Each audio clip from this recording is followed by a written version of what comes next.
नौजवानों की शान, नौजवानों के दिलों की धड़कन, आपका भाई, आपका बेटा मुलायम यादव, भावी जिला पंचायत सदस्य पद प्रत्याशी वार्ड नंबर 17। मेरे भाइयों बहनों, आपका बेटा, आपका सेवक मुलायम यादव, आपका बेटा चल पड़ा है। आप सब भी चल पड़िए साथ में, कंधे से कंधा मिलाकर चलिए। मुलायम यादव जी को अब की बार जिला पंचायत सदस्य बना दीजिए और वार्ड नंबर 17 को चमका दीजिए। आपका सेवक, आपका बेटा, ईमानदार, पढ़ा लिखा प्रत्याशी मुलायम यादव, वार्ड नंबर 17 से जिला पंचायत सदस्य पद प्रत्याशी, आपका बेटा मुलायम यादव।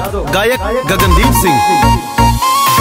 बनेला सेवक जोड़ावेला प्रीतिया हो डगरे डगरे डगरे डगरे, हाथ जोड़ी कहत रे सबका से बतिया रे घरे घरे।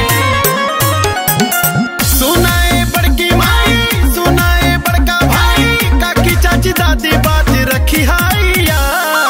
अइले मुलायम यादव घरे घरे हो मांगेले घूमी घूमी, आशीर्वाद मांगेले घूमी घूमी, आशीर्वाद मांगेले घूमी घूमी।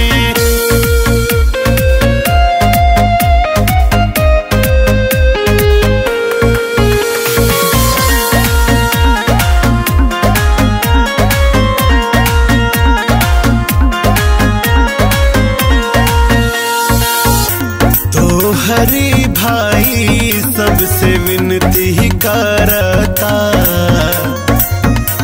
पौआ में तो हर आपन सिरवा धराता। लागल बाटे मन में लगनिया, लजिया बचई है बड़की बहिनिया। सुनाए भैया भौजी, सुनाए संगी साथी, हो जाए हमरा पे सभे दयाल। अइले मुलायम यादव घरे घरे हो मांगेले घूमी घूमी, आशीर्वाद मांगेले घूमी घूमी, आशीर्वाद मांगेले घूमी घूमी।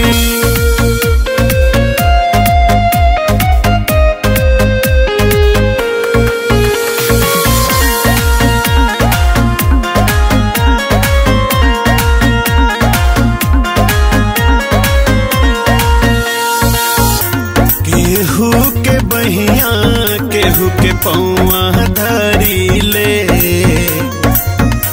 जनता जनार्दन से हम अर्जी करी ले। तोही सागर विकास के बयरिया, अब के भैया सवरी है डगरिया। तू रब न कोनो मानव जियो से डरा, रही न मनवा में कहूनो मलाल।